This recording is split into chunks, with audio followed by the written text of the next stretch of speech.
तृणमूल कांग्रेस से सहानुभूति क्यों नहीं? बंगाल की राजनीति, इंडिया गठबंधन और बदलते राष्ट्रीय समीकरण। नमस्कार, मैं आर्यन सिंह। आप देख रहे हैं न्यू डंका में आपका स्वागत है। दोस्तों, आज बात हो रही है पश्चिम बंगाल में टीएमसी पार्टी में बगावत और टूट को लेकर। जी हाँ दोस्तों, भारतीय राजनीति में कुछ दल ऐसे होते हैं जिनके उत्थान और पतन का असर केवल उनके राज तक सीमित नहीं रहता, बल्कि राष्ट्रीय राजनीति की दिशा भी बदल देता है।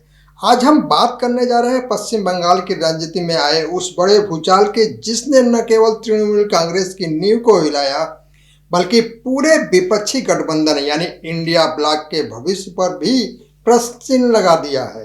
सबसे बड़ा सवाल यह है कि जब कोई राजनीतिक दल संकट में होता है तो सामान्य तौर पर जनता के एक वर्ग में उसके प्रति सहानुभूति पैदा होती है, लेकिन तृणमूल कांग्रेस के साथ ऐसा क्यों नहीं हो रहा है?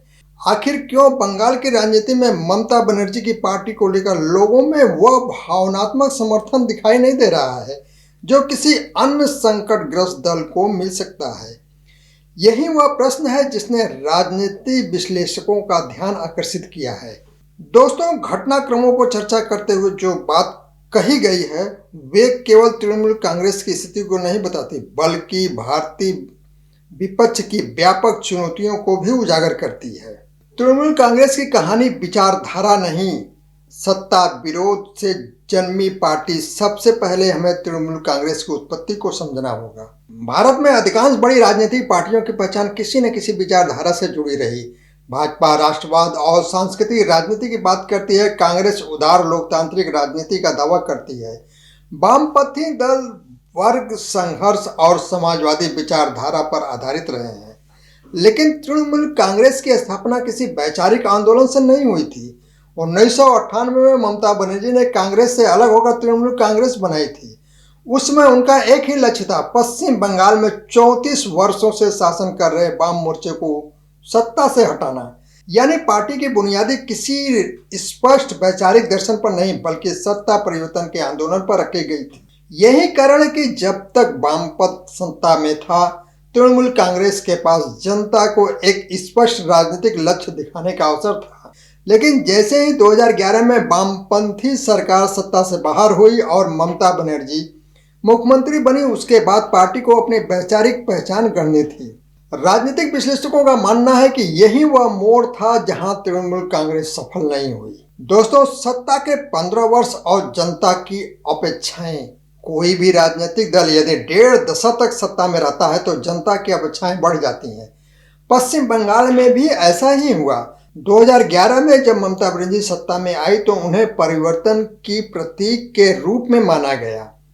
लोगों को लगा कि वामपंथ के लंबे शासन के बाद राज्य में नई ऊर्जा आई है, उद्योग आएंगे, रोजगार बढ़ेंगे और प्रशासनिक सुधार होंगे। लेकिन 15 वर्षों के बाद आज बंगाल की स्थिति को लेकर कई सवाल खड़े किए जा रहे हैं। राजनीतिक विरोधियों का आरोप है कि राज्य में उद्योगों का विकास अपेक्षित स्तर पर नहीं हुआ, बेरोजगारी की समस्या बनी रही, कई क्षेत्रों में राजनीतिक हिंसा के आरोप लगते रहे और सबसे बड़ी बात यह है कि भ्रष्टाचार के कई बड़े मामले सामने आए।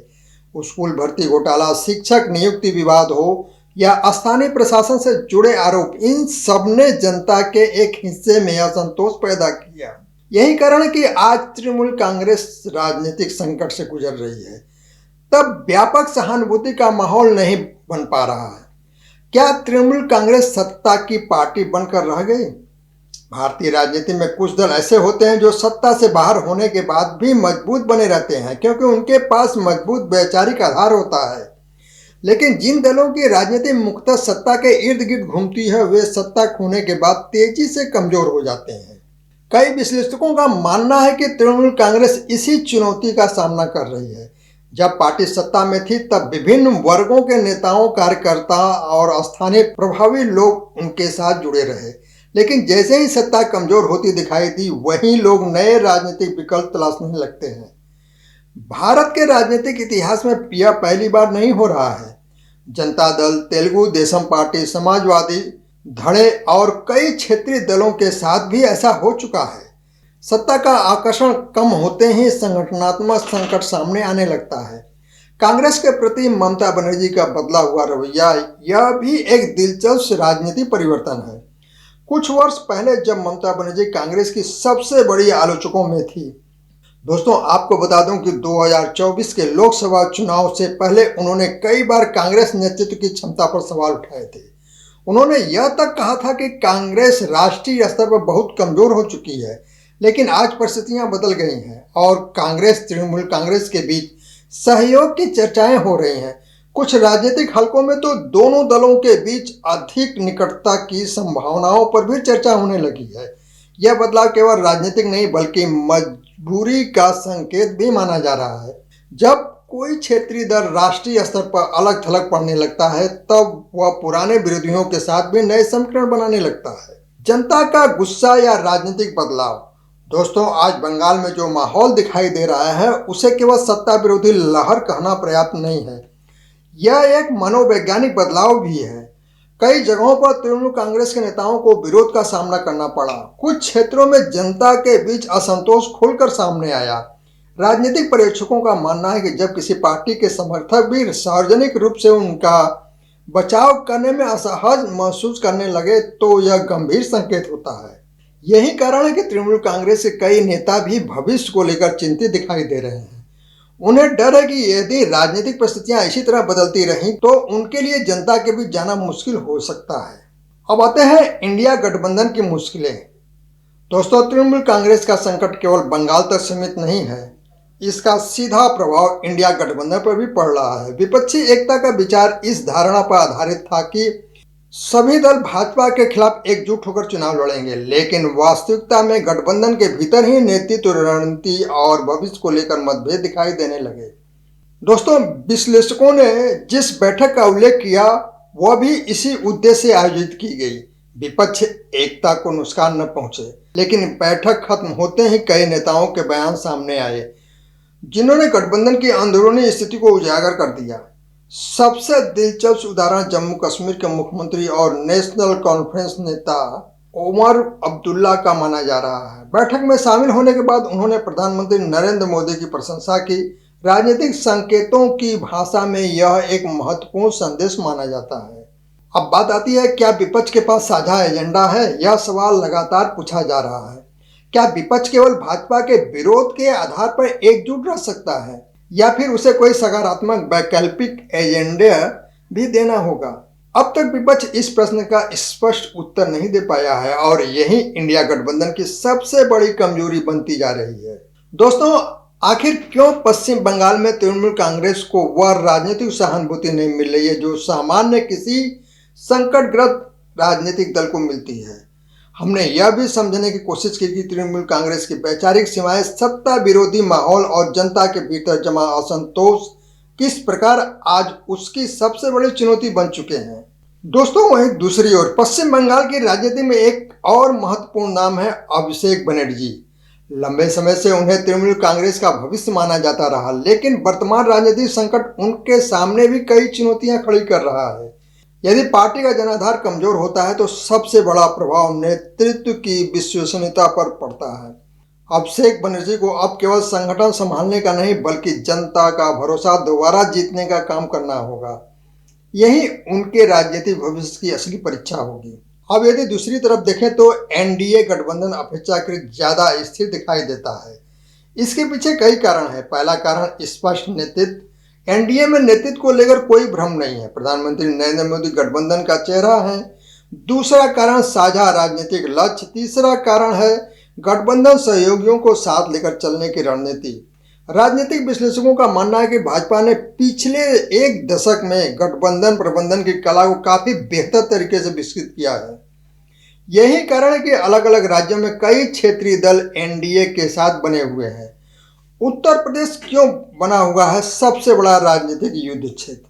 राजनीतिक विश्लेषकों ने एक महत्वपूर्ण बात कही है कि भाजपा और प्रधानमंत्री मोदी का सबसे बड़ा फोकस अभी उत्तर प्रदेश पर है।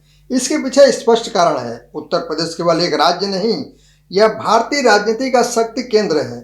लोकसभा की सबसे अधिक सीटें यहीं से आती हैं। जो दल उत्तर प्रदेश में मजबूत होता है वह राष्ट्रीय राजनीति में भी मजबूत स्थिति में पहुंच जाता है। यही कारण है कि भाजपा, समाजवादी पार्टी, कांग्रेस और अन्य दल सभी उत्तर प्रदेश को लेकर विशेष रणनीति बना रहे हैं। अब बात आती है, क्या बंगाल राष्ट्रीय राजनीति की दिशा बदल सकता है? इस प्रश्न का उत्तर हाँ। इतिहास गवाह है कि पश्चिम बंगाल कई बार राष्ट्रीय राजनीति की दिशा बदल चुका है। चाहे वामपंथ का उदय हो, चाहे कांग्रेस का पतन या फिर ममता बनर्जी का उदय, बंगाल हमेशा राष्ट्रीय राजनीति का प्रयोगशाला रहा है। आज एक बार फिर बंगाल राष्ट्रीय राजनीति के केंद्र में है। यदि तृणमूल कांग्रेस कमजोर होती है तो इसका प्रभाव सीधे इंडिया गठबंधन पर पड़ेगा, और यदि इंडिया गठबंधन कमजोर होता है तो इसका लाभ एनडीए को मिलेगा। सभी राजनीतिक विश्लेषकों के बीच सबसे महत्वपूर्ण प्रश्न यही है, जनता क्या चाहती है। जनता केवल राजनीतिक नारों से संतोष नहीं होती। जनता परिणाम चाहती है, रोजगार चाहती है, सुरक्षा चाहती है, विकास चाहती है और सबसे महत्वपूर्ण विश्वसनीय नेतृत्व चाहती है। जिस दल को जनता यह भरोसा दे देती है कि वह उसके जीवन को बेहतर बना सकता है, वही दल लंबे समय तक टिकता है। तृणमूल कांग्रेस का वर्तमान संकट केवल एक पार्टी का संकट नहीं है, और यह भारतीय विपक्ष की व्यापक चुनौतियों का प्रतीक है। यह दिखाता है कि केवल सत्ता विरोध के आधार पर राजनीति लंबे समय तक नहीं चल सकती। विचार, संगठन, नेतृत्व और जन विश्वास, ये चारों स्तंभ किसी भी राजनीतिक दल की असली ताकत होते हैं।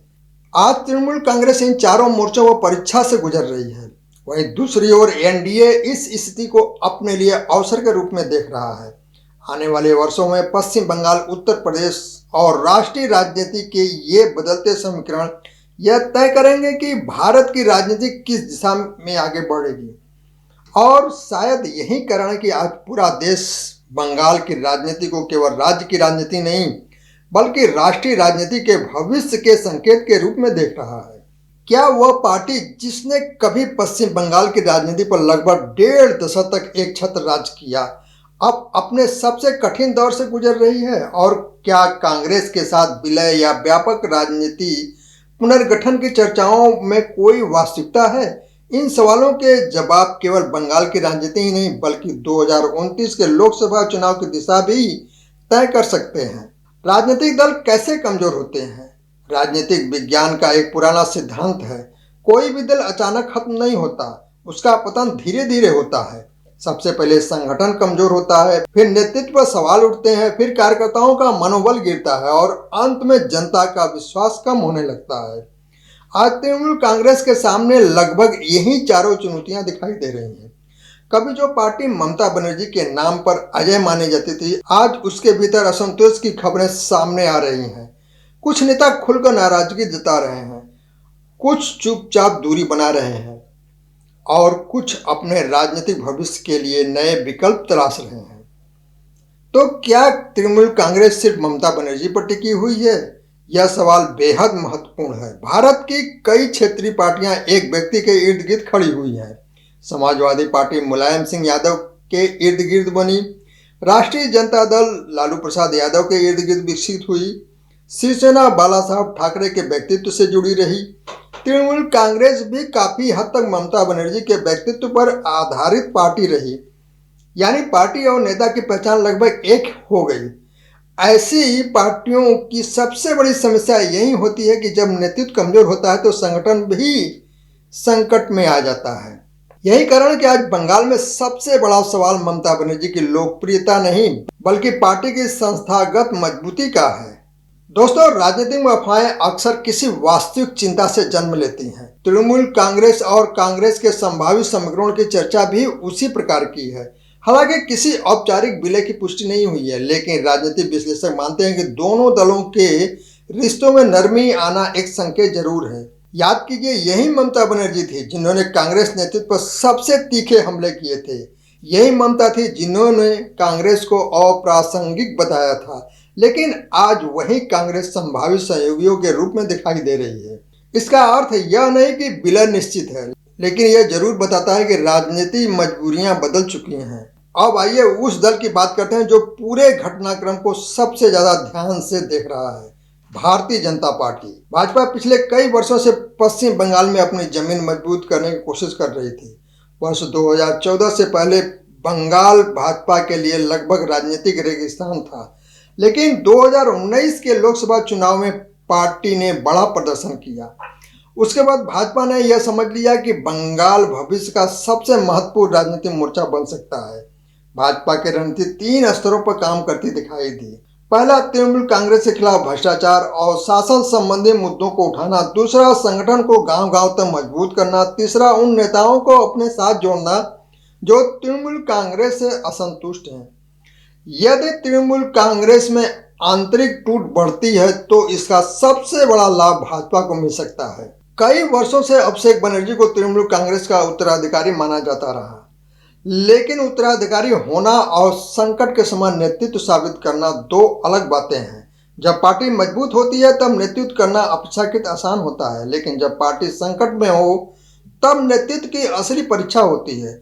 आज अभिषेक बनर्जी उसी परीक्षा से गुजर रहे हैं।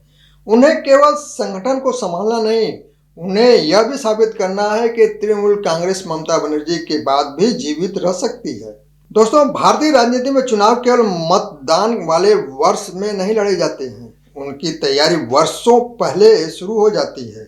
आज जो राजनीतिक घटनाएं हम देख रहे हैं वे वास्तव में 2029 की पृष्ठभूमि तैयार कर रही है। भाजपा उत्तर प्रदेश, बिहार, बंगाल और दक्षिण भारत में अपनी स्थिति मजबूत करना चाहती है, वहीं विपक्ष अपने अस्तित्व और एकता को बचाने की कोशिश कर रहा है।